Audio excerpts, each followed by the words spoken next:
Hello and welcome back to Football Manager 2020 with Newcastle. We are 6 games into the championship season. Last episode we played the first game of the season, winning 4-0 against local, is Middlesbrough local? I don't know. Local rivals, we'll go with it anyway. Local rivals Middlesbrough, which put us top of the table. Since then, we have played 5 more league games. We've also played a cup game, and we've also done a bit more transfer business. Not a lot though. Joining the club from Wolverhampton Wanderers, possibly might have even been Nottingham Forest, it is Spanish striker Rafa Mir. I don't really know why I bought him. He kind of came up. My scout said he was really good. He's okay. He's cost £7.5 million because he was transfer listed, so I thought, yeah, sure, why not? Let's go for it. So far, he's come off the bench 3 times and started the Carabao Cup game. I don't know whether it's a good signing or not.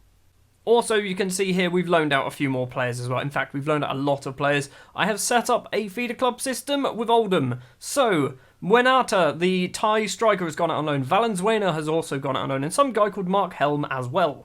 In between episodes then, like I said, we've played 5 league games and we are undefeated in those 5. First up, a 2-0 victory against Leeds United. Vassiliadis and Abdulrahman scoring a ridiculous goal, getting himself second place goal of the month. Into the Carabao Cup, we were not very good. It was a 0-0 draw, we lost on penalties. Joel Linton scores the only goal for us against Derby, but it wasn't enough. It was a 1-1 draw, our only point dropped so far in the league this season.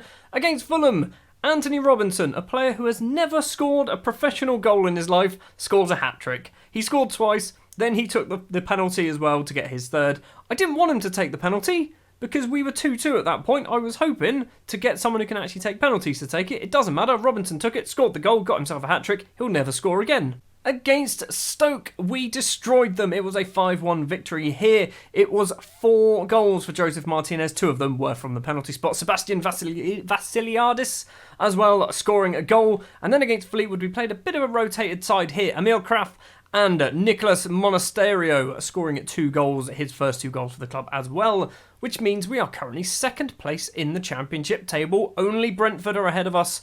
It is us, Brentford, and weirdly Preston, who are down in 8th, the only teams who have yet to lose a game. Preston, however, have only won 2 of their 6.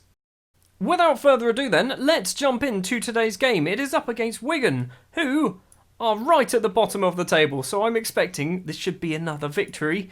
We are at home. I think we do quite well at home. Away from home is a little bit more questionable. We're still picking up victories, obviously. Wigan being bottom of the table, we should destroy them. The starting lineup we will be going for then, it's probably going to look like this for the majority of the season. Dubravka in goal, Suter, Tosin and Panzo as the back 3, Kraft and Baba Rahman as the 2 wing-backs, Longstaff and Vassiliadis in the middle. Abdul Rahman will be the advanced playmaker, Joel Linton and Joseph Martinez as the strikers. On the bench we do have an unhappy Miguel Almiron. He's returned from his dislocated shoulder, so he might be coming on the pitch at some point. Also Monasterio, he's kind of my go-to sub guy now for a striker. So yeah, Jamie Vardy, his time at the club didn't last very long. He's still here, but I can't imagine he's going to play a lot of football anymore. Wigan being nice and exciting, playing a 4-4-2. They've got a new gen. Hold on, they've got a new gen. He's good. I quite like him. I'd say he's possibly not a centre-back, because his aerially is low. Real low. I just tried to sign him, but they wanted £17 million. We're not going to spend that amount of money on him. Now, it looks like Brentford aren't playing today. They might be playing tomorrow or possibly later on in the evening, so it does give us the opportunity to go top of the table. It is an early highlight, though, possibly going Wigan's way. Smith with the ball finds Bob on that right-hand side, who's going to run down into the bit of space, stops, tries to dink it forward to Smith, or backwards to Smith. Abdul Rahman, lovely ball over the top to Joey Martinez. Is he going to go for goal himself? He's going straight towards the goal, and Joey Martinez has his 6th goal of the season. Admittedly, 4 of them were in one match against Stoke, sorry. But still, Joey Martinez, 6 goals already. This is his level. He's like Sylvana Banks-Blake. And like I said, that goal is enough to put us top of the table, just 1 point clear of Brentford. Who are they going to be playing? Hold on. Oh, well, we've got a highlight. Abdul Rahman with a free kick does a little jog, and Joel Linton is there at the back post, his 3rd goal of the season.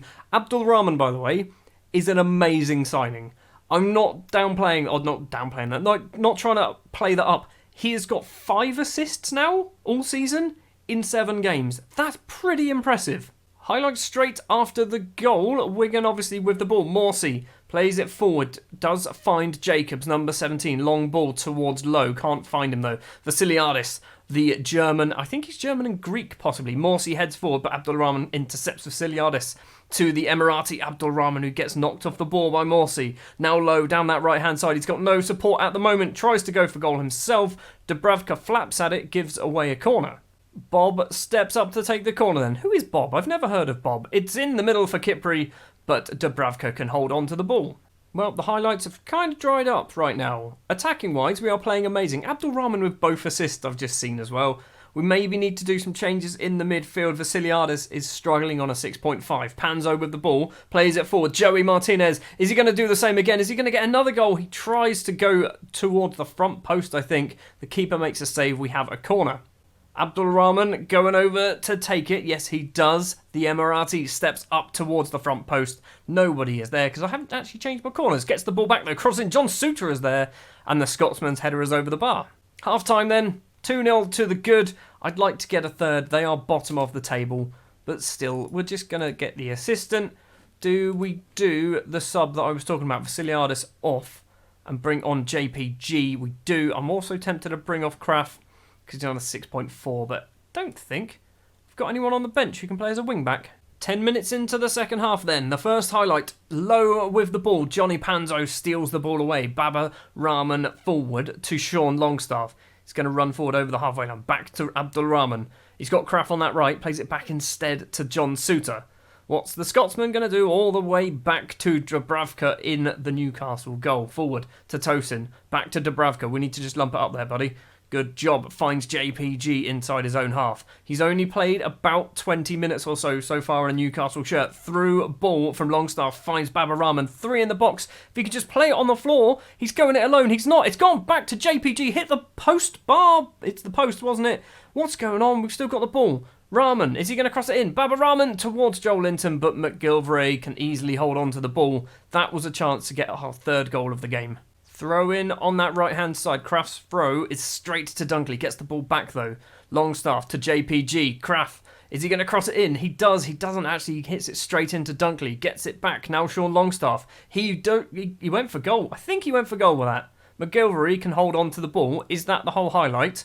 Does not look like it. McGilvray forward to Smith. Forward once again to Bob on that right-hand side. Is he going to run forward over the halfway line? He's got 2 Newcastle players in front of him. Loses out to JPG. Now Abdulrahman. Long ball finds Joey Martinez. Get your second of the game, Joey. He tries to side-foot it past the goalkeeper and side-foots it past the side post. Right, we're going to do a change and it's going to be a weird one, okay? Kraft is coming off. Almiron is coming on. Hear me out. Okay, I've got no defence for this. I was hoping he would be right-footed. He's left-footed. He'll be fine as a wing-back, probably. I did that a lot with Everton. I ended up playing, I think it was Iwobi as a right-back a number of times, and he actually did a good job. So Almiron should be fine. He doesn't need to do defending against Wigan. We'll be fine. Well, approaching the final few minutes. We've got 4 minutes of injury time. It doesn't look like anything else is going to happen in this game. It is a 2-0 victory. I would have liked to have more, but it's a comfortable victory, and we go top of the table. There you see it, Newcastle go top of Sky Bet Championship. Baba Rahman needs a break. It's fine, you can have a break in a minute. Classy Abdulrahman on form for Newcastle. 2 more assists to his name. 7 games now undefeated. I just want to have a quick look at Omar Abdulrahman. 7 appearances, 1 goal, 5 assists, 2 Man of the Match awards, an average rating of 8.21. He's an amazing signing. I was not expecting him to be this good this quickly. Okay, Brentford looked like they're playing Reading later on today. And by later on today, now at 17:30. So we're going to go forward and see how well they go on. Come on, Reading, do us a favour. Okay, they didn't. It was a 2-1 victory for Brentford, so we dropped back down to 2nd place. We are still undefeated, though. With that in mind, our next episode is going to be Brentford. It might be that by the time we play Brentford, everything has changed. I'm hoping it's not the case. I'm hoping there's a battle at the top and it's going to be us and Brentford. We've got in the middle, we've got Sheffield Wednesday who are down the wrong end. Blackburn mid-table, Cardiff down the wrong end. Birmingham could be a difficult match there. Bristol City once again a difficult match. Mid-table Oxford and then Brentford, which will be the next episode. So with that, Thank you very much for watching this episode of Football Manager 2020 with Newcastle. If you did enjoy, if you wouldn't mind leaving a like, if you want to see more, hit the subscribe button, and I'll be back tomorrow with a match up against Brentford. Hopefully, the team who win that will go top of the table outright.